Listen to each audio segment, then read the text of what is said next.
पाकिस्तान आज एक ऐसा मुल्क है जो मल्टीपोलर वर्ल्ड में तीनों बड़ी ताकतों के साथ उसके रिश्ते अच्छे हैं, और वो ऐसा मुल्क है जो कि सब रीजनल पावर समझती है। एक तरफ ईरान के सिग्नेचर, एक तरफ अमेरिका के सिग्नेचर और नीचे मीडिएशन में शहबाज शरीफ के सिग्नेचर, इससे पाकिस्तान की पोजीशन किस तरह से बदली है? अगर आप देखिएगा जो एमओयू साइन हुआ है, जो ईरान ने एमओयू साइन करा है, उस पर लिखा हुआ है इस्लामाबाद एमओयू।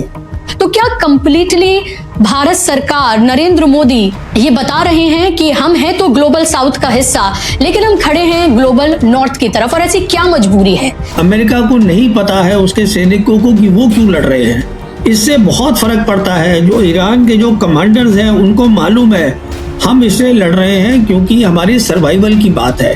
अभी कौन कौन सी ऐसी चीजें हैं जो आपको लगता है कि पूरी तरीके से ईरान के फेवर में हैं? क्या जो कुछ एक्सपर्ट ये कह रहे हैं कि वो जीसीसी का सबसे ताकतवर मुल्क है हर तरीके से, क्या आप उससे अग्री करते हैं? नाउज नेटवर्क देख रहे हैं आप, मैं हूं आपके साथ बुशरा खानम फहद। क्या अब ये माना जाए कि ईरान, अमेरिका और इजराइल के बीच जो ये वॉर शुरू हुई थी वो पूरी तरीके से थम गई है? क्या ये भी माना जाए कि इसमें ईरान की जीत हुई है और ईरान उन वर्ल्ड पावर्स की लिस्ट में शुमार हो गया है जिसमें शायद उसका शुमार पहले कभी नहीं किया जाता था या फिर उसका तसव्वुर भी नहीं किया जा सकता था?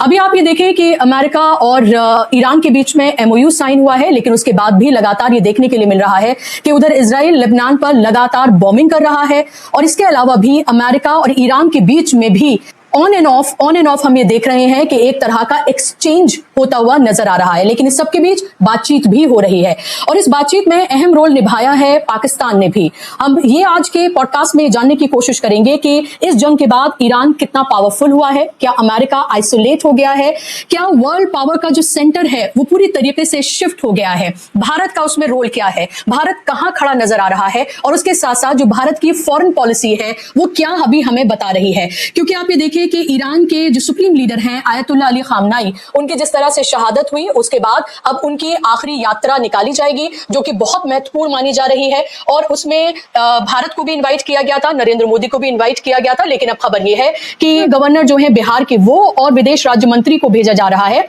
लेकिन नरेंद्र मोदी भी नहीं जा रहे हैं और यहां तक कि विदेश मंत्री को भी नहीं भेजा गया है। आखिर इसके क्या मायने हैं, इसको किस तरह से देखा जाए? मेरे साथ आज बेहद खास मेहमान जुड़ गए हैं, देश और दुनिया के जाने माने डिफेंस एक्सपर्ट और फोर्स मैगजीन के एडिटर प्रवीण साहनी जी। प्रवीण जी, बहुत बहुत स्वागत, वेलकम टू नाउज नेटवर्क। बहुत बहुत शुक्रिया मुझे बुलाने का। प्रवीण जी, सबसे पहला सवाल जो मेरे जहन में आ रहा है और शायद हम सबके जहन में आ रहा है वो ये कि एक तरफ तो हम ये देख रहे हैं कि एमओयू साइन हो गया है, हम ये देख रहे हैं कि बातचीत शुरू हो गई है, 60 दिन का एक वक्त जो है वो तय किया गया है, लेकिन उसके साथ साथ लेबनान पर अटैक किया गया है, और अगर कल रात की ही बात की जाए तो ये कहा जा रहा है कि ह्यूमन हिस्ट्री का शायद नॉन न्यूक्लियर सबसे भारी बॉम्ब जो है वो लेबनान पर इजराइल ने गिराया है। जो एमओयू की शर्तें हैं उसमें सबसे महत्वपूर्ण शर्तों में से एक है कि जितने भी रेजिस्टेंस जो फ्रंट्स हैं उन सब पर भी जो बॉम्बिंग है या किसी भी तरह का हमला है वो बंद होगा। अब आप इसको आगे किस तरह से देख रहे हैं, क्योंकि इजराइल अपनी हरकतों से बाज नहीं आ रहा है, उधर बातचीत भी हो रही है, उधर अमेरिका और ईरान के बीच में एक्सचेंज भी हो रहा है, तो कैसे इस सबको आप आगे बढ़ता हुआ देख रहे हैं? जी, इसको आप ऐसे समझने की कोशिश करते हैं कि जो एमओयू साइन हुआ है वो अमेरिका और ईरान के बीच में हुआ है, उसमें इजराइल शामिल नहीं है। अमेरिका को जिम्मेदारी दी गई है एमओयू के अंदर कि आप जो है कंट्रोल करेंगे इजराइल को, क्योंकि एमओयू साफ बोलता है कि उसमें हर फ्रंट के ऊपर सीज फायर चाहिए, तो ये जिम्मेदारी ट्रंप की है। पहली बात तो ये है। तो अब कितना वो कंट्रोल कर पा रहे हैं नेतन्याहू को वो हम देख ही रहे हैं, रोज क्या हो रहा है। तो उनका डायरेक्ट इसमें कोई एंगेजमेंट नहीं है इजराइल का, पहले हमें ये बात समझनी है। दूसरी बात ये है, जहां तक ताल्लुक है अमेरिका का और ईरान का, उन्होंने एमओयू साइन कर लिया है, उसमें मियाद दी गई है कि 60 दिन के अंदर इसको फाइनल डील में साइन करना है, पर साथ में ये भी लिखा गया है कि this is extendable by mutual consent. अगर दोनों पार्टी चाहेंगी तो इसको एक्सटेंड कर सकती है। आज प्रेसिडेंट ट्रंप की सबसे बड़ी दिक्कत क्या है कि उनको ये जो एमओयू है इसमें सारे फायदे ईरान को हैं। वो इसलिए है क्योंकि ईरान ये लड़ाई जीता है।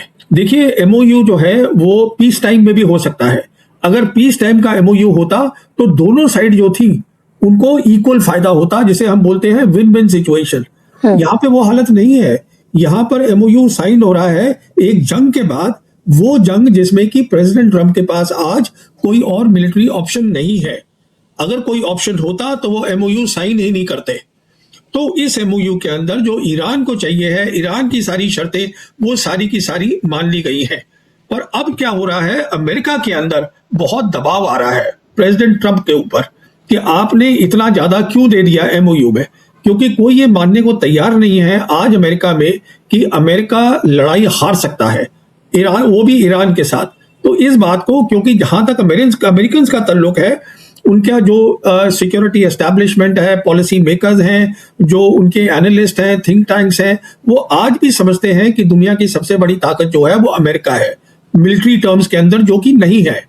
वो आज भी मानने को तैयार नहीं है कि दुनिया जो है बदल गई है, मल्टीपोलर दुनिया बन गई है। इसका मतलब उसमें 3 बड़ी ताकतें हैं, एक नहीं है। वो समझते हैं अमेरिका है, पर अमेरिका एक ताकत है, चीन दूसरी ताकत है, रशिया तीसरी ताकत है, बड़ी ताकत, जिसे हम ग्रेट पावर बोलते हैं। तो कहने का मतलब ये है, जब आप इन सब बातों के सामने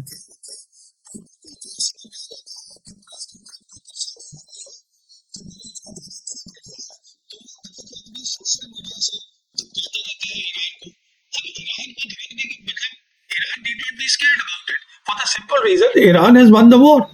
ईरान के पास हमेशा 2 ऑप्शंस हैं। एक ऑप्शन ये है कि जब ईरान का मन करेगा वो स्टेट ऑफ हॉर्मोज बंद कर सकता है और ट्रंप कुछ भी नहीं कर सकते उसमें। और दूसरा ऑप्शन ये है, ईरान जब चाहेगा बातचीत, जो टॉक्स हो रही है उसमें जाएगा या नहीं जाएगा वो तय करेगा। जीती हुई पार्टी है, आज भी मिलिट्री ऑप्शंस है, आज भी ऑप्शंस है दुनिया को इकोनॉमिक प्रेशर में डालने के बहुत सारे। तो ये आप जब दोनों बातों को सामने रखते हैं, पहली बात ये कि इजराइल जो है वो डायरेक्टली एमओयू का हिस्सा नहीं है। दूसरी बात ये कि जो प्रेसिडेंट ट्रंप है और जो अमेरिका है वो मानने को तैयार नहीं है कि हम लड़ाई हार चुके हैं। कहने का मतलब ये है कि इसमें वक्त लगेगा। जो कहा गया है कि 60 दिन के अंदर फाइनल डील हो जाएगी, तो ऐसा कुछ होने वाला है नहीं।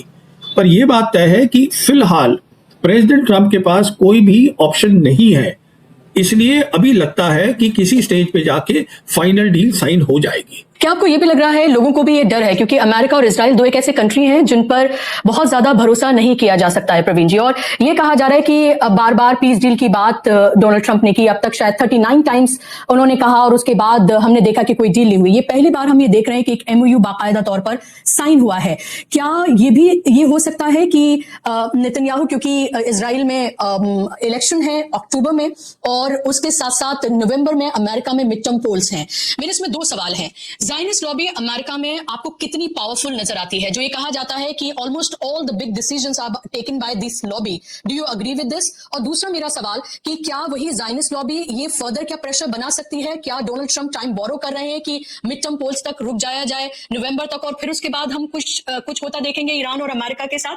या आपको लग रहा है कि ये वॉर रुक गई है, थम गई है, और ये जो डील है ये 60 दिन से हो सकता है कि और 90 दिन या 4 महीने 6 महीने भी हो सकता है बढ़ जाए, लेकिन फाइनली यही साइन होने जा रहा है? देखिए, इसमें कुछ आपने सवाल उठाए हैं जिसके जवाब ये हैं कि जहां तक ज़ायनिस्ट लॉबी का अमेरिका में ताल्लुक है वो बहुत पावरफुल है, पर उसके साथ साथ हमें यह भी समझना है कि ट्रंप जो है वो प्रेसिडेंट और कमांडर इन चीफ हैं। तो प्रेसिडेंट ट्रंप चाहें तो उस पूरी पावरफुल लॉबी के अगेंस्ट खड़े हो सकते हैं। तो ये समझना है कि ऐसी क्या बात है कि वो खड़े नहीं हो पा रहे हैं, कोई पर्सनल कारण है, वो जो बात होती रहती है एप्स्टीन फाइल की, कुछ ऐसा मामला है, वो हम जानते नहीं है। ये आपकी वॉशिंगटन की पॉलिटिक्स है, अमेरिकन को पता है अंदर क्या हो रहा है, क्यों president Trump commander in chief America के खड़े नहीं हो पा रहे हैं और बता नहीं पा रहे हैं कि मैं जो है आज आपको जो मैं एड देता हूं, मिलिट्री एड, जैसे आपको याद होगा जो वाइस प्रेसिडेंट है अमेरिका के जेडी वांस, उन्होंने परेशान होकर खुलेआम ये एक बयान दिया था इजरायलीज के लिए कि आप बंद कर दीजिए, क्योंकि जो 2/3 मिलिट्री का आपके पास सामान है, मिलिट्री वेयर है, वो अमेरिका का है, अमेरिका के पैसे से बना है। कहने का मतलब अगर अमेरिका चाहे तो वो विड्रॉ कर सकता है और नेतन्याहू कुछ भी नहीं कर पाएंगे।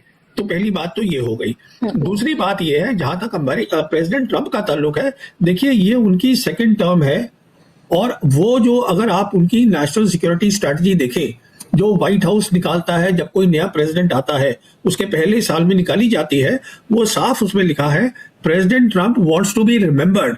प्रेसिडेंट ट्रंप चाहते हैं कि उनके जाने के बाद उनकी जो प्रेसिडेंसी है उसको ऐसा समझा जाए that he was the president for piece. वो अपनी लेगेसी छोड़ना चाहते हैं जो अभी नहीं हो पा रही है और वो फंस गए हैं इस पूरे मामले के अंदर। तो कहने का मतलब ये है, ये मामला खिंच भी सकता है और कोई बड़ी बात नहीं है, ये मामला बहुत भी खिंच सकता है। पर उसमें क्या है कि टाइम जो है वो ईरान की साइड पर है, टाइम अमेरिका की साइड में नहीं है। हर दिन जो बीत रहा है उसमें अमेरिका की क्रेडिबिलिटी गिर रही है दुनिया में। जो ग्लोबल साउथ कंट्रीज है, जिसको हम थर्ड वर्ल्ड कंट्रीज है कहते हैं, वो देख रही है, क्रेडिबिलिटी गिर रही है अमेरिका की। तो टाइम है ईरान के साथ, तो ईरान लड़ाई जीत चुका है, टाइम ईरान के साथ है। तो सारे आप देख लीजिए पत्ते जो है वो ईरान के पास है। तो आप दोबारा इस वॉर को ट्रिगर होते हुए नहीं देख रहे हैं?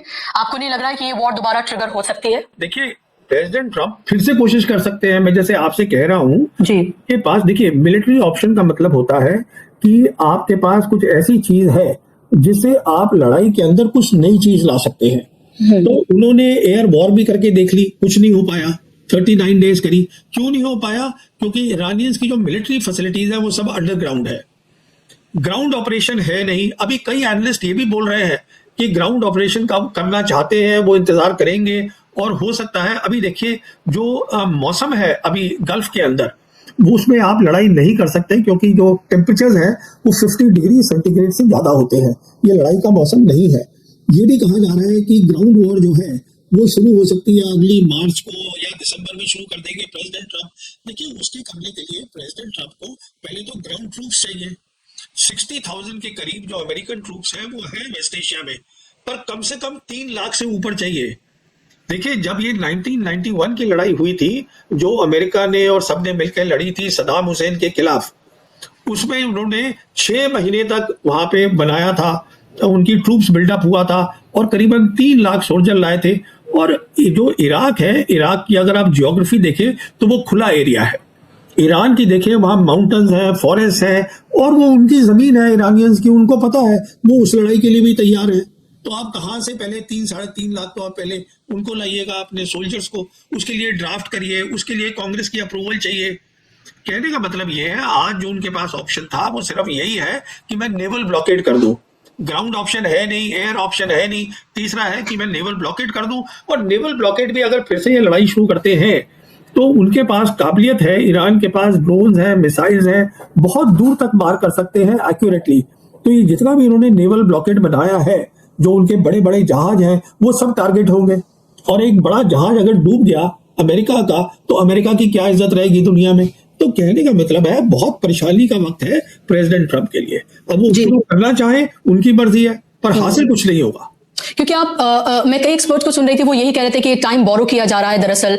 और जिस तरह से आपने भी जिस तरफ इंडिकेट किया कि वेदर जो है वो अभी फेवरेबल नहीं है, एक तरफ इलेक्शन और दूसरी तरफ वेदर, तो ये इंतजार किया जा रहा है कि थोड़ा ठंड का मौसम आए और उसके बाद शायद कुछ किया जाए। क्योंकि इजराइल एक ऐसा कंट्री है जिसके अपनी उसकी एस्पिरेशंस हैं, जिसमें वो ग्रेटर इसराइल की बात करता है, जिसमें वो प्रॉमिस लैंड की बात करता है, जिसमें वो सिर्फ ईरान तक नहीं रुकता। ईरान में तो उसको मुंह की खानी पड़ी है, वो फिर बात जॉर्डन से लेकर टर्की और आगे तक की बात करता है, जो पूरा एक उसने अपना मैप तैयार किया हुआ है। तो इसीलिए ये सवाल उठता है कि क्या वाकई में ये जो इतनी शर्मनाक हार हुई है, ये सिर्फ अमेरिका की नहीं, इजराइल की भी है। इजराइल में जब एक पोल किया गया तो उसमें वहां के लोगों ने 92% लोगों ने कहा कि ये ईरान की बड़ी जीत है। तो ये एक तरह से शर्मनाक हार इन दोनों कंट्रीज की है। तो क्या ऐसे ही वो चुप बैठ जाएंगे? दूसरा मेरा सवाल इसी में जुड़ा हुआ ये है प्रवीण जी के, जब हम ईरान को अभी देखते हैं तो एक तो ये है कि उसने पूरी दुनिया को ये बताया है कि एसिमेट्रिक वॉर किस तरह से लड़ी जाती है, उसका एक मॉडल पूरा दुनिया के सामने पेश किया है। उसने ये भी बताया कि 40 साल सैंक्शंस उसके ऊपर लगाए गए, लेकिन 40 दिन में उसने दुनिया को यह बता दिया कि अगर तैयारी की जाए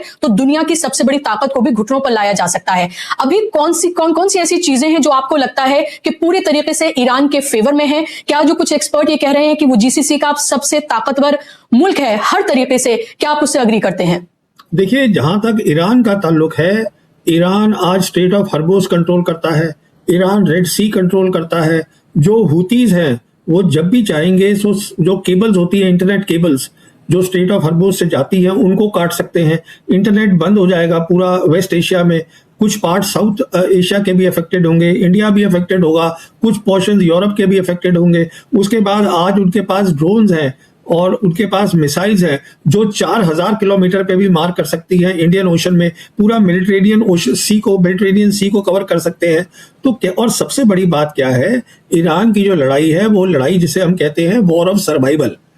उनके अंदर जो जो ईरानी हैं उसको पता है वो क्यों लड़ रहा है, अमेरिका को नहीं पता है उसके सैनिकों को कि वो क्यों लड़ रहे हैं। इससे बहुत फर्क पड़ता है। जो ईरान के जो कमांडर्स हैं उनको मालूम है हम इसलिए लड़ रहे हैं क्योंकि हमारे सर्वाइवल की बात है। आज अमेरिका में बहुत सारे लोग बोल रहे हैं ये हमारी लड़ाई नहीं है, ये लड़ाई इजराइल की है, तो हम क्यों लड़ रहे हैं। तो जिसे कहता है ना कि अंदर से जो विल होती है, जो जज्बा होता है लड़ाई का, वो ईरान के साथ खड़ा हुआ है। तो कहने का मेरा मतलब ये है कि ईरान जो है, अब मैं आपको एक बात और बताना चाहूंगा आपके दर्शकों को, ये कहना कि ईरान डोमिनेंट पावर है, ईरान सब पे हावी होगा, ईरान का ऐसा कोई मकसद है नहीं। अगर आप देखिएगा जो ईरान के फॉरेन मिनिस्टर हैं अब्बास अरागची, उन्होंने बार बार इस बात को कहा है हम चाहते हैं एक रीजनल फ्रेमवर्क बने। इसका मतलब ये होता है they are looking for a solution जो रीजनल सोल्यूशन हो। अगर आप एमओयू को भी पढ़ेंगी उसमें साफ लिखा हुआ है कि जो बाहर की ताकतें हैं वो रीजन से बाहर जाएं, मतलब कि अमेरिकन ट्रूप्स, और वो सबको लेके एक साथ चलना चाहते हैं। तो अगर आपको सबको लेके चलना है, सारी ताकतों को जो रीजन में है, तो आप ये नहीं कह सकते कि मैं सबसे बड़ी ताकत हूं। आप ये नहीं कह सकते कि आप ये, you have to build a mutual trust. अगर सब एक साथ महसूस करेंगे कि हाँ हमारा फायदा है, हम इसमें इक्वल हैं, तभी आप रीजनल फ्रेमवर्क बना सकते हैं। इसका और कोई तरीका नहीं है। क्या आपको ये लग रहा है कि ये जीसीसी कंट्रीज से जो अमेरिकन बेसिस हैं, क्योंकि इनिशियली ईरान की तरफ से ये कहा गया था कि उनका मकसद ये है कि जो मोनोपोली है अमेरिका की खासतौर पर इस खित्ते में उसको खत्म किया जाए, क्या इस तरफ भी जाता हुआ आप देख रहे हैं कि धीरे धीरे करके ही सही इस पूरे जीसीसी से जो अमेरिकन बेसिस हैं जिसका इस्तेमाल करके ईरान पर हमला किया गया, और एक तरह से ये कहा जाता रहा है, उसमें कोई दो राय भी नहीं है कि ये कंट्रीज जो है वो दरअसल अमेरिका के, इजराइल के पिट्ठू बनकर काम करते हैं, और यूएई को तो दूसरा इजराइल ही कहा जा रहा है। क्या आपको लग रहा है कि वहां से जो अमेरिकन बेसिस हैं वो धीरे धीरे भी खत्म हो सकते हैं, धीरे धीरे वहां से हटना शुरू हो सकते हैं? क्या इन कंट्रीज को ये कोई रियलाइजेशन हुआ है? किस तरह से देखते हैं? या फिर ये फौरी है कि अभी के लिए वॉर रुक जाए, हमारा बहुत नुकसान हो रहा है, तेल हम नहीं बेच पा रहे हैं, कारोबार का नुकसान है, सेफ हेवन की जो एक छवि थी यूएई की वो पूरी तरीके से कोलैप्स हो गई है? देखिए, इसमें एमओयू में बिल्कुल साफ लिखा है कि जो ईरान के आसपास जितनी भी अमेरिकन बेसिस हैं, ट्रूप्स हैं, उनको हटना पड़ेगा।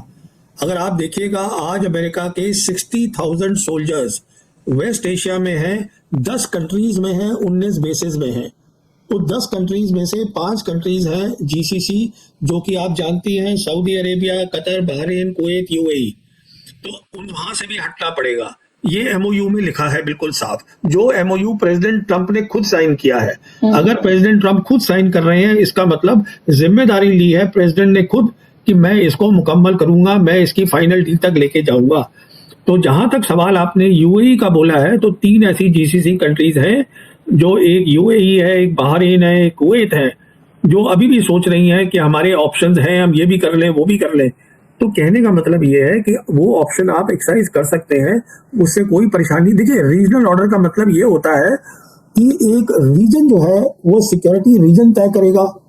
उसका मतलब ये नहीं होता कि आप किसके साथ ट्रेड करेंगे, वो रीजनल पार्ट तय करेंगे। तो जहां तक उनके ट्रेड का ताल्लुक है इजराइल के साथ, उसका जो इसका यूएई का ताल्लुक है, उसकी बात एमओयू में कोई जिक्र नहीं है। अच्छा, अब सबसे बड़ी एक और प्रॉब्लम जो आती है प्रेसिडेंट ट्रंप के लिए, अगर ये बेसिस यहाँ से हट जाती है, इसका मतलब ये है जो एमओयू में लिखा है, तो इसका मतलब ये है कि पेट्रो डॉलर जो है वो धीरे धीरे खत्म हो जाएगा। और अगर पेट्रो डॉलर खत्म हो जाता है, इसका मतलब जो अमेरिका है उसकी इकोनॉमी जो है वो बिल्कुल कमजोर पड़ जाएगी। उसका मतलब ये है अगर उसके पास इकोनॉमी कमजोर हो जाएगी, तो उनके आज करीबन 750 मिलिट्री बेसिस हैं दुनिया के अलग अलग मुल्कों में, तो वो उसको कायम नहीं रख पाएंगे। इसका मतलब है अमेरिकन एम्पायर डूब जाएगा। एक तो देखिए, अमेरिका की 2 ताकतें हैं। एक है उसकी मिलिट्री पावर जो ऑलरेडी यहाँ हार चुकी है वेस्ट एशिया में, और बाकी दुनिया में जो उनकी मिलिट्री बेसिस है, हर मुल्क देख रहा है जहां उनकी बेसिस है कि हम अपने लिए अब क्या करें। और दूसरी है उनका reserve currency of the world जो डॉलर है। अगर पेट्रो डॉलर बंद हो जाते हैं या इसमें तब्दीली आ जाती है, जो उनकी अभी मतलब अग्रीमेंट है, तो उसमें भी उनको प्रॉब्लम होगी, वो रिजर्व करेंसी नहीं रहेगा। अभी आप देखिएगा उनका सबसे करीबी जो एलाई है, मिलिट्री एलाई, वो है जापान। हमारे एरिया रीजन के अंदर वो जापानीज भी जो है वो उनकी जो ट्रेजरी बॉन्ड्स हैं अमेरिकन के, उनको बेच रहे हैं। सब मुल्क जो है वो गोल्ड खरीद रहे हैं, क्योंकि क्रेडिबिलिटी जो अमेरिकन डॉलर की है वो गिर गई है। तो ये सब बड़ी बड़ी तब्दीलियां हो रही है। ये जो चीज है ये सिर्फ लड़ाई से जुड़ी नहीं है। इस लड़ाई में हमको ये समझना है हुआ क्या है। इस लड़ाई में दुनिया की सबसे बड़ी ताकत जो मानी जाती थी उसकी शिकस्त हो गई है बैटलफील्ड पे। उसके साथ साथ जुड़ी हुई जो उसकी काबिलियत थी वो सब कमजोर पड़ गई है। ये समझना है हमें। जी, बहुत महत्वपूर्ण बात है कि जब ये वॉर शुरू हुई थी उससे पहले शायद किसी ने नहीं सोचा होगा। लोग ये सोच रहे थे कि ईरान कितने दिन टिक पाएगा। अब सवाल ये है कि अब लोग ये देखते हैं कि अमेरिका कितने दिन टिक पाएगा। किस तरह से चीजें जो हैं वो कंप्लीटली बदल गई हैं। पूरी दुनिया का नजरिया ईरान और अमेरिका को देखने का ही कंप्लीटली बदल गया है। और उसमें सबसे बड़ा लूजर अगर कोई है तो वो साफ तौर पर देख सकते हैं हम इजराइल और अमेरिका, ये दोनों साफ तौर पर देख सकते हैं कि ये सबसे बड़े लूजर हैं। मैं कुछ और सवाल है उन पर आऊं उससे पहले प्रवीण जी मैं भारत पर आना चाहती हूं। और उससे पहले पाकिस्तान ने जिस तरह से इस पूरे के पूरे मीडिएशन में जो रोल निभाया है, पाकिस्तान एक ऐसा कंट्री चीन के से दोस्ती है, रशिया से है, सऊदी अरब से है, अमेरिका से भी उसकी दोस्ती है, ईरान भी उसका दोस्त है। यानी कि अगर दो की जगह 4-5 हाथ भी होते तो तमाम हाथों में उसके लड्डू फिलहाल नजर आ रहे हैं। ये फिलहाल जो उसने मीडिएशन किया है, एक तरफ ईरान के सिग्नेचर, एक तरफ अमेरिका के सिग्नेचर और नीचे मीडिएशन में शहबाज शरीफ के सिग्नेचर, इससे पाकिस्तान की पोजीशन किस तरह से बदली है? और क्या आपको लग रहा है कि पहले से ज्यादा पावरफुल क्या पाकिस्तान भी हुआ है? और अगर ऐसा है तो ये भारत के लिए कितने खतरे की बात है? देखिए, पाकिस्तान की कहानी मैं आपको शुरू करके बताता हूँ ऑपरेशन सिंदूर से। ऑपरेशन सिंदूर लड़ाई जो थी वो सिर्फ 4 दिन की थी, पर उस 4 दिन की लड़ाई के बाद अमेरिका ने ये फैसला किया, जो उन्होंने लिखा हुआ है अपनी यूएस कांग्रेस रिपोर्ट में 2025 की, कि इन 4 दिन की लड़ाई के अंदर जो क्लैश हुआ था पाकिस्तान ने इंडिया से बेहतर किया है। उसी का नतीजा था कि 2025 के एंड में जो पाकिस्तान और सऊदीज हैं उनका डिफेंस एग्रीमेंट हुआ, याद करिएगा। तो ऐसा नहीं है कि पाकिस्तान और सऊदी अरेबिया के मिलिट्री ताल्लुकात पहले नहीं थे, वो 70s से है, पर ये पहली बार हुआ कि उनका एक फॉर्मल डिफेंस एग्रीमेंट हुआ। इसका मतलब ये हुआ कि अब जो है पाकिस्तान के सैनिक होंगे वेस्ट एशिया में। उसके बाद आप देखिएगा कि ये लड़ाई शुरू हो गई। इस लड़ाई के शुरू होते ही क्या हुआ, पाकिस्तान पहले तो फैसिलिटेटर बना। क्यों फैसिलिटेटर बना? क्योंकि पाकिस्तान के सिंदूर के कारण, जिसमें सिंदूर ने बहुत बड़ा रोल प्ले किया, उनके रिश्ते जो हैं अमेरिका के साथ बहुत अच्छे हो गए, प्रेसिडेंट ट्रंप के साथ। याद करिएगा, प्रेसिडेंट ट्रंप ने जो पाकिस्तान के आर्मी चीफ है फील्ड मार्शल आसिम मुनीर, उसको 2 जून 2025 में लंच के लिए बुलाया था व्हाइट हाउस में। 1-on-1 लंच हुआ था, बातचीत हुई थी। तो जैसे आप बता रही हैं, पाकिस्तान आज एक ऐसा मुल्क है जो मल्टीपोलर वर्ल्ड में तीनों बड़ी ताकतों के साथ उसके रिश्ते अच्छे हैं, और वो ऐसा मुल्क है जो कि सब रीजनल पावर समझती है। अब उनको समझ में आ गया है कि जो मिलिट्री कैपेबिलिटीज है, और वो कैसे समझ रही है? सिंदूर से, कि मिलिट्री कैपेबिलिटीज में पाकिस्तान कम नहीं है। फिर उनके ये भी समझ में आ गया कि पाकिस्तान लड़ाई लड़ने की विल रखता है, कि वो लड़ते हैं, लड़ने को तैयार है वो। हमने जितने भी ऑपरेशंस किए हैं पाकिस्तान के साथ पिछले 12 साल में, हमने हमेशा उनके टेररिस्ट टारगेट को टारगेट किया है। उन्होंने हमेशा रिटर्न में हमारे मिलिट्री टारगेट्स को टारगेट किया है। मिलिट्री टारगेट का मतलब होता है you are showing the will to fight. फिर वो मुस्लिम कंट्री है, फिर वो वही अकेला मुस्लिम कंट्री है जिसके पास न्यूक्लियर वेपन्स है। फिर वो एक ऐसा मुल्क है जहां पे डिप्लोमेसी बहुत अच्छी वो समझदारी से करते हैं। अगर उनको थोड़ी सी किसी की बढ़ाई भी करनी होती है वो कर देते हैं। हमने जैसे प्रेसिडेंट ट्रंप को नहीं दिया ये श्रेय कि आपने सीज फायर करवाया है, उन्होंने फौरन दे दिया पाकिस्तान ने, और ये भी कह दिया कि साहब जो है आपको पीस प्राइज के लिए, हम नोबेल पीस के लिए नॉमिनेट करते हैं। कहने का मतलब ये है, पाकिस्तान ने 3 बड़ी बड़ी चीजें हासिल करी हैं। पहली बात, शुरुआत हुई थी एज अ फैसिलिटेटर। 11 अप्रैल को जब ये पहली बार हुआ था कि दोनों साइड बातचीत करेंगी, तो इस्लामाबाद में तय हुआ था बातचीत होगी। आपको याद होगा वो 11 अप्रैल को था। फैसिलिटेटर का मतलब सिर्फ इतना होता है कि आप जगह जो है ऐसी बनाएं दोनों साइड के लिए, जो दोनों साइड को लगे कि हाँ मैं यहाँ पर सिक्योर हूँ। सो दे वर ओनली द फैसिलिटेटर। उसके बाद वो मीडिएटर बन गए। मीडिएटर का मतलब होता है कि आप दोनों साइड अब बात नहीं कर रही है एक दूसरे से, तो आप एक साइड के पास जाइएगा, उसकी प्रॉब्लम समझिए, दूसरी साइड को बताइए, वो बताएगा आपको मेरी क्या प्रॉब्लम है, तो आप मीडिएट कर रहे हैं। उसके बाद अब क्या हुआ है, क्योंकि उनको ये जो उनकी काबिलियत मैंने आपको बताई है, एक लौता कंट्री है जो वेस्ट एशिया का कंट्री नहीं है, पर उसको वेस्ट एशिया में शामिल कर लिया गया है। और वो शामिल कैसे हुआ है, अगर आप देखिएगा जो MOU साइन हुआ है, जो ईरान ने MOU साइन करा है, उस पर लिखा हुआ है इस्लामाबाद MOU।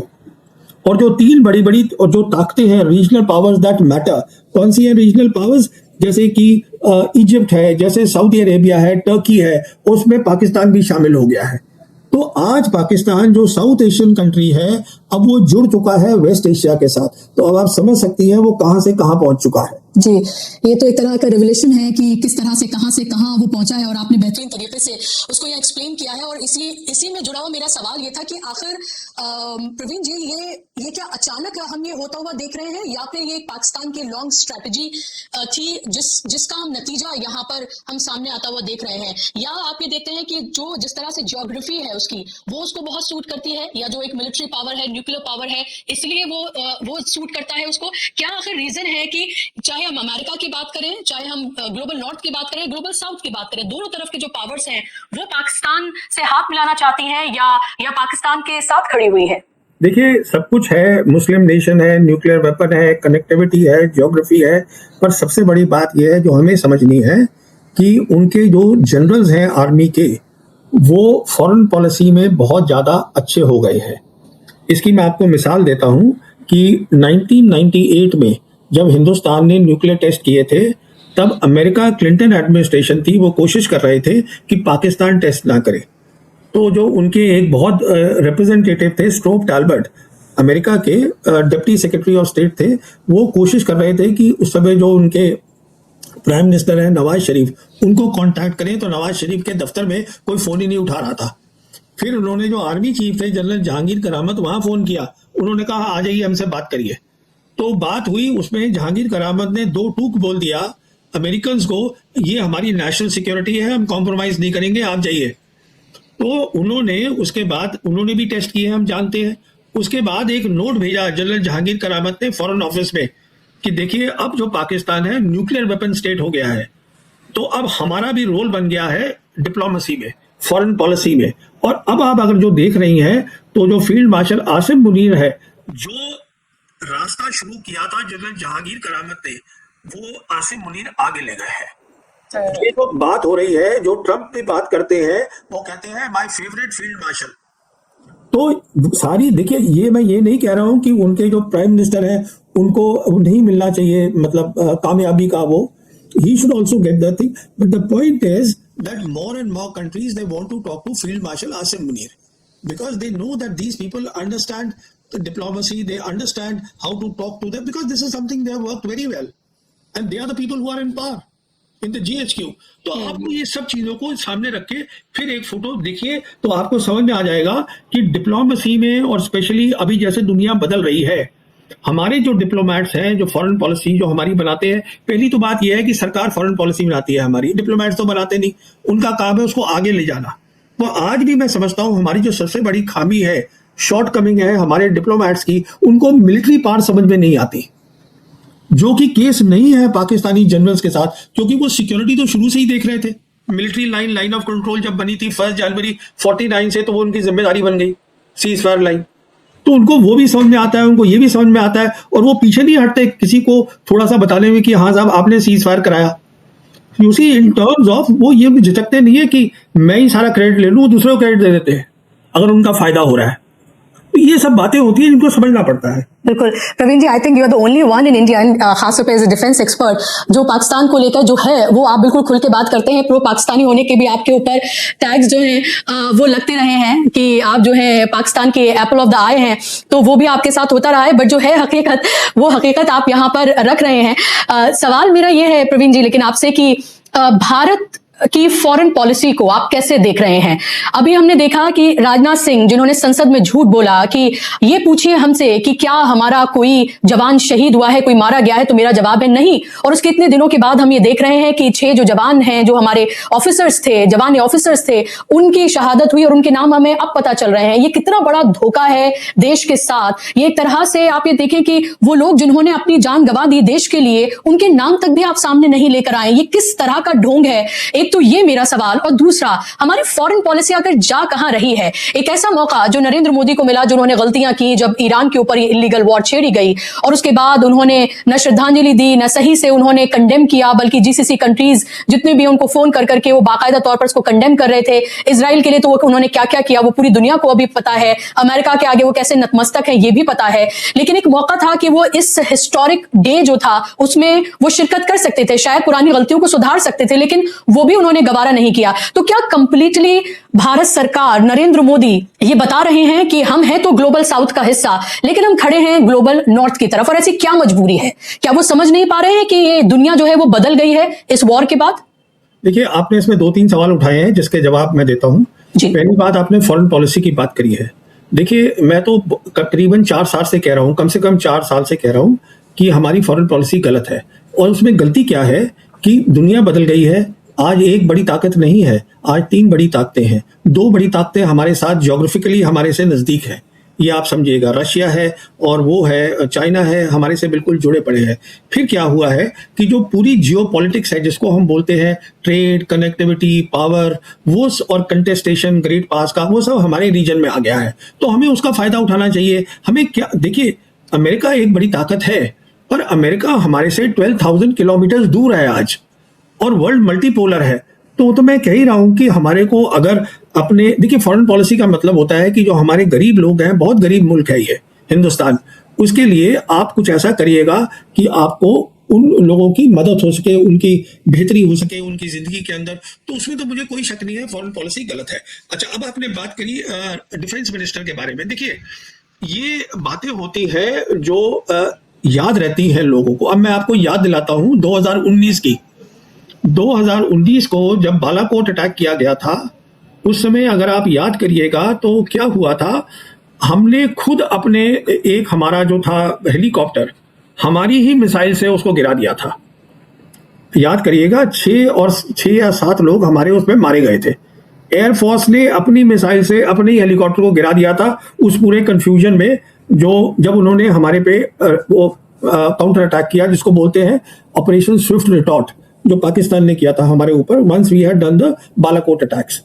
तो उसके बाद सरकार ने उस रिपोर्ट को जाहिर ही नहीं किया जब तक कि 2019 के इलेक्शन नहीं हो गए, वहां तक रुके रहे। पहली बात, इन बातों को आप समझने की कोशिश करिए। दूसरी बात क्या है, जो अभी बात हो रही है कि 6 शहीद हो गए और बयान दे दिया राजनाथ सिंह ने पार्लियामेंट में, ये बात इतनी नहीं है, इसके आगे भी है। क्योंकि अभी तक ये नहीं हमको पता है कि जो एयर वॉर हुई थी 6 और 7 मई की नाइट को, क्या हमारा कोई जहाज गिरा था, क्या हमारा कोई पायलट जो जहाज में था वो जख्मी हुआ था, या क्या हुआ था उसका, वो तो हमें मालूम ही नहीं है। तो ऐसी बात नहीं है, ये बात कुछ और भी खुलेगी आगे चल के, सच सामने आएगा।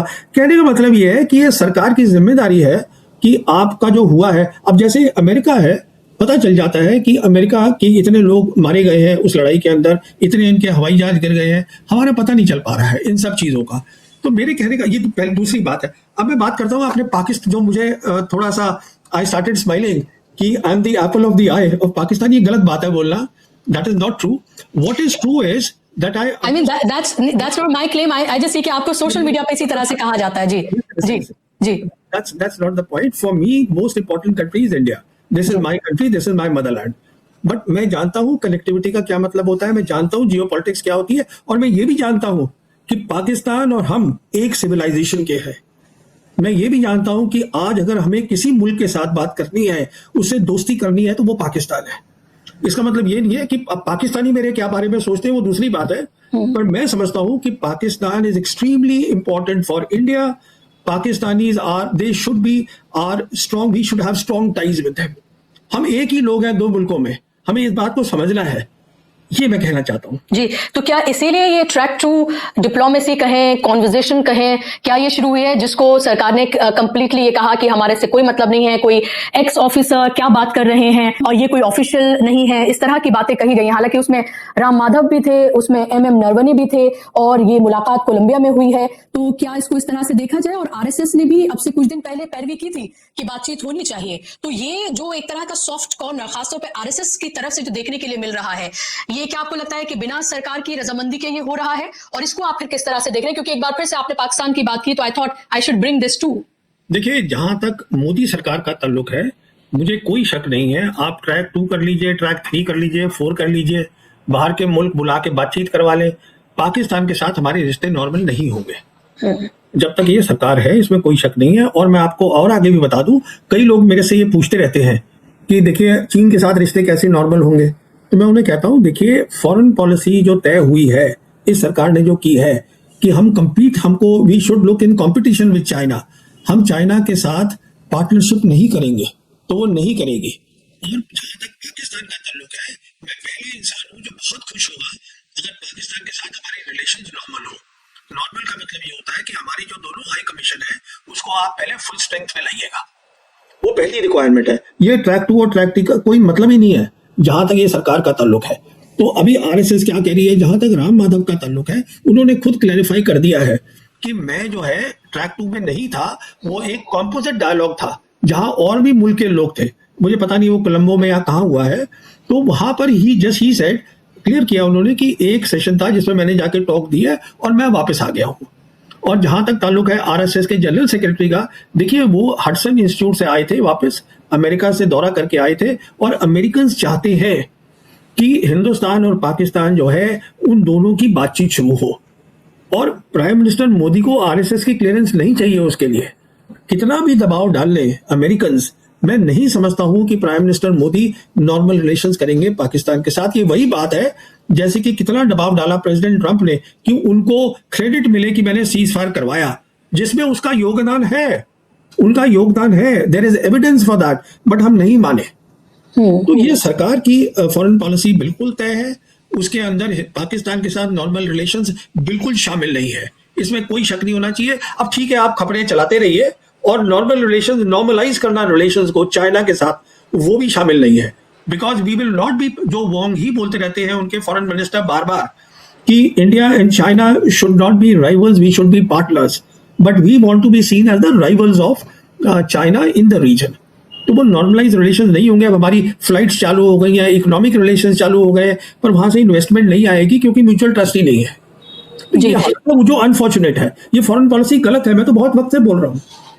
तो ये, लेकिन इजराइल और अमेरिका के साथ जो इतनी नजदीकियां हैं, खासतौर पर इजराइल के साथ, हम तो उस देश के तौर पर जाने जाते थे जो गाजा के सवाल पर जो सबसे पहले 2 नेशन थ्योरी की जिन्होंने बात की, जिसने वकालत की। अभी जो रिपोर्ट आई है यूएन की, वो साफ तौर पर बताती है कि 20,000 बच्चों को टारगेटेड किलिंग जो है वो इजराइल ने की है। तो हम ऐसे जेनोसाइडल जो कंट्री है या उनका जो हेड है नेतन्याहू, उसके साथ इतनी दोस्तियां, उसके साथ इतनी गलबैयां आखिर करते हुए हम क्यों नजर आ रहे हैं? क्या है हमारी ऐसी मजबूरी? क्या हमारे आइडियोलॉजिकल जो आरएसएस और बीजेपी की जो आइडियोलॉजी है वो इजराइल के साथ मैच करती है, ये इसका एक रीजन है, या इसके पीछे कुछ और रीजन भी आप देखते हैं? ऐसे वक्त में जब अमेरिका खुद ये कहता हुआ नजर आता है कि we are the only country जो आपके साथ खड़े इजराइल के साथ, अगर आपने हाथ आपके खींच लिया तो यू आर नथिंग, और कोई ऐसा कंट्री नहीं है दुनिया का जो खुलकर इजराइल के साथ खड़ा होना पसंद करता हो, क्योंकि उसके साथ जेनोसाइडल कंट्री का एक तरह से एक टैग लग गया है। तो भारत क्यों उसके साथ खड़ा है? नरेंद्र मोदी क्यों उसके साथ खड़े हैं? ये एक बड़ा सवाल तो जरूर है। देखिए, आइडियोलॉजी की जो प्रॉब्लम हमारी पाकिस्तान के साथ है, वही आइडियोलॉजिकल अलाइनमेंट की प्रॉब्लम हमारी इजराइल के साथ है। ये आइडियोलॉजी की बात है, बिकॉज जो बीजेपी है इट इज आइडियोलॉजिकल पार्टी, तो वो आइडियोलॉजी पे चलती है। और जो प्राइम मिनिस्टर खुद है, वो जो है वो पूरे आरएसएस की जो सीढ़ियां हैं वो चढ़ कर रहे हैं। तो आप भी जानती हैं, मैं जानता हूँ, इसीलिए पाकिस्तान से ताल्लुक नॉर्मल नहीं हो सकते, इसीलिए हम इजराइल के साथ अपनी जो दोस्ती है उसको और मजबूत करेंगे, हम कमजोर नहीं करेंगे। और जहां तक मेरा ताल्लुक है पर्सनल, जो है जो जेडी वांस ने साफ कहा था, we are the only country who standing by you, तो he forgot to mention India in that. As far as Netanyahu is concerned and the Zionists are concerned, these are the people who are doing a genocide. These are the people who are criminals.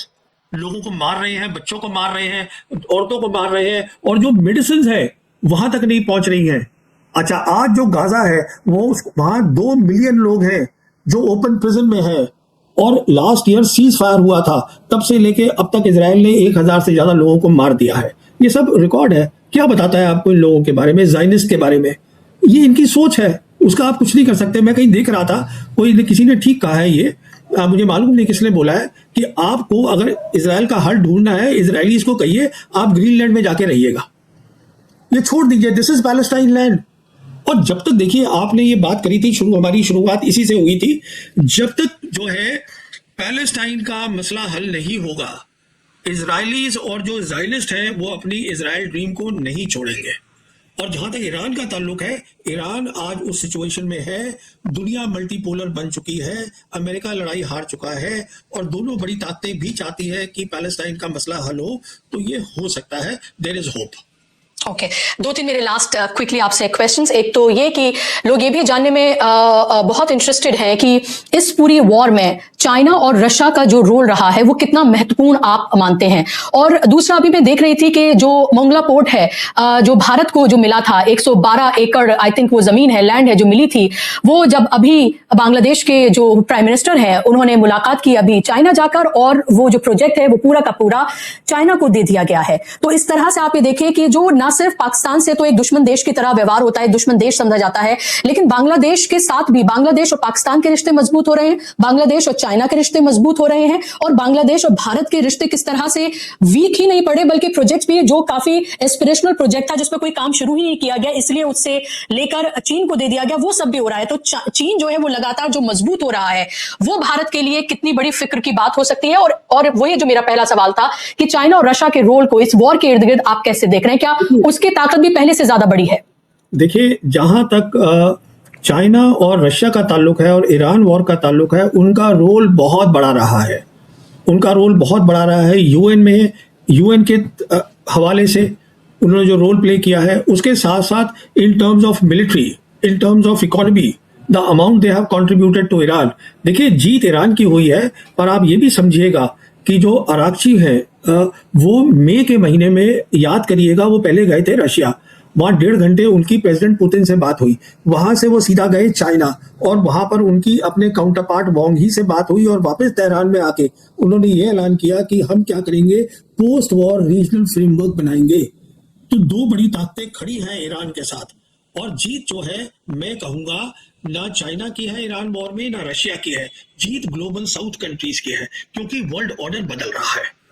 आप ये समझिएगा, ये तो एक बात है। दूसरी बात ये है कि जैसे मैं आपसे कह रहा था, दुनिया बदल गई है, हिंदुस्तान की फॉरेन पॉलिसी को ये समझ में नहीं आ रहा है। देखिए, दुनिया बदली है करीबन 2017 में, कुछ बोलते हैं जॉन मेयर शाइबर जैसे अमेरिका के, मैं कहता हूं 2013 में बदली है, पर वो एक अलग बहस है। कहने का मतलब यह है कि जब मोदी सरकार पावर में आई थी मई 2014 में, उसके बाद दुनिया मल्टीपोलर हो गई। तो अभी तक जहन में यह है कि हम जो है अन्नदाता है, वी आर द हेजीमॉन, सबसे बड़ी ताकत है साउथ एशिया की। जो हमें नहीं दिख रहा है वो ये है कि साउथ एशिया में हिंदुस्तान और भूटान को छोड़ के बाकी जितने भी मुल्क हैं वो सब बेल्ट एंड रोड से जुड़े हुए हैं। तो चाइना आज साउथ एशिया के बाहर की ताकत नहीं है, China is part of South Asia, आप समझिएगा। इसीलिए जो अभी ये जो बांग्लादेश के प्राइम मिनिस्टर है, prime minister, he was there, वो शी जिनपिंग को मिले और उन्होंने बताया कि हम ये तीस्ता बॉर्डर की भी बातचीत होगी, इसको भी हम सॉर्ट आउट करेंगे। तो कहने का मतलब ये है, हमें ये जो हेजीमोनिक सोच है कि हम कॉलोनियल पावर है, हमें ब्रिटिश इंडिया ने ये दिया था कि साउथ एशिया हमारी मलकियत है, आपकी मलकियत नहीं है। दुनिया बदल गई है, चाइना आम ताम ताकत नहीं है। हमें चाइना के साथ काम करना है, पाकिस्तान के साथ काम करना है कि किस तरीके से हम अपने मुल्क को मजबूत बनाए इन terms of prosperity and development, मजबूत बनाए इन टर्म्स ऑफ मिलिट्री डिटरेंस। उसके लिए आपको शांति चाहिए। शांति तभी आएगी अगर आप इन दो बड़ी जो कंट्रीज हैं जिनके साथ हमारी मिलिट्री लाइंस हैं, उनको आप सीरियसली सोचें और उसका हल निकालें। जी, क्या ये भी आप देख रहे हैं कि इजराइल की भारत से दोस्ती, खासतौर पे अमेरिका के हवाले से अगर बात करूं, कि वो पीठ में छुरा घोंपते हैं और उसके बाद फिर दोस्ती का गुणगान भी गाते हैं, क्योंकि कोई भी एक ऐसी चीज नहीं है अगर हाल फिलहाल में हम देखें कि यूएस ने भारत के लिए की हो जिसके लिए हम ये कह सकें कि दोस्ती निभाई है। दोस्ती ऐसा लग रहा है कि एक तरफा इश्क है और आशिक दीवाना हुआ चला है, और वो आशिकी जो है वो साफ तौर पर देखने के लिए मिल रही है, वो है नरेंद्र मोदी की डोनाल्ड ट्रंप और अमेरिका के लिए। देखिए, जहां तक अमेरिका का ताल्लुक है, अमेरिका ऐसा मुल्क है जिसने कोल्ड वॉर जीती, जिसने सेकेंड वर्ल्ड वॉर जीती, जो यूनिपोलर वर्ल्ड का अंदाता था, सोल पावर था, उनको पार्टनरशिप नहीं समझ में आती है। वो आज भी मानने को तैयार नहीं है कि दुनिया बदल चुकी है। तो वो कहते हैं कि हम बराबर हैं इंडिया के, पर वो इंडिया को नौकर की तरह ट्रीट करते हैं। हमें कोई दिक्कत नहीं है उसमें। दिक्कत तो सारी ये हो रही है, जब हमारे पास ऑप्शन है, जो मैं आपसे कह रहा था, हम उनको क्यों नहीं एक्सरसाइज कर रहे हैं? इंस्टेड ऑफ बीइंग उनकी वो नौकर, whatever word you want to use as a vessel state, हम उनकी जो भी कर रहे हैं, उनकी खिदमत कर रहे हैं अमेरिका की हर चीज में, क्योंकि हमारे बराबर वो हमें अपने बराबर सोचते ही नहीं है। हम जो है China, Russia, south Asia, global south countries, new world order, यहाँ पे हम बहुत बड़ा रोल प्ले कर सकते हैं। वो हम नहीं करना चाहते। उसकी मिसाल अभी देख लीजिए आप, ये जो आपके सुप्रीम लीडर थे जिनको असैसिनेट कर दिया गया, अली खामेनी साहब, अब उन्होंने तो जो उनके प्रेसिडेंट हैं, उन्होंने पर्सनल इनविटेशन दिया है प्राइम मिनिस्टर को, but prime minister is not going there, इसीलिए कि वो अमेरिका नाराज हो जाएगा, इजराइल नाराज हो जाएगा, तो हम नहीं जाते। तो हमारी फॉरेन पॉलिसी मैं बता रहा था ना आपसे, जैसे ये बदलेगी नहीं, ये बदलेगी नहीं। कुछ लोगों को उम्मीद लगी रहती है कि साहब बदल जाएगी, ये नहीं बदलेगी, क्योंकि ये आइडियोलॉजिकली ये फिक्स्ड है, इसमें आइडियोलॉजी आ गई है। जब आइडियोलॉजी आती है तो उससे जो होता है देश की ओवरऑल डेवलपमेंट जो है वो सेकंड स्टेप पर आ जाती है, वो पीछे रह जाती है। जी, लास्ट मेरा क्वेश्चन, क्या इस फॉरेन पॉलिसी का खामियाजा देश को भुगतना पड़ रहा है और आगे और बड़ा भुगतना पड़ सकता है एज ए सिटीजन के तौर पर, एक कंट्री के तौर पर? वो तो बिल्कुल जाहिर है, वो तो जाहिर ही है। जब तक ये सरकार रहेगी, ये फॉरेन पॉलिसी रहेगी, इस फॉरेन पॉलिसी से अगर हम उम्मीद कर रहे हैं कि दुनिया या हम तरक्की कर जाएंगे या हमारी बात सुनी जाएगी, ऐसा कुछ नहीं होने वाला है। जी, बहुत बहुत शुक्रिया प्रवीण जी आपका इस पॉडकास्ट का हिस्सा बनने के लिए, अपना वक्त देने के लिए आपका बहुत बहुत शुक्रिया। Thank you so much for joining. Thank you very much, thanks a lot for having me.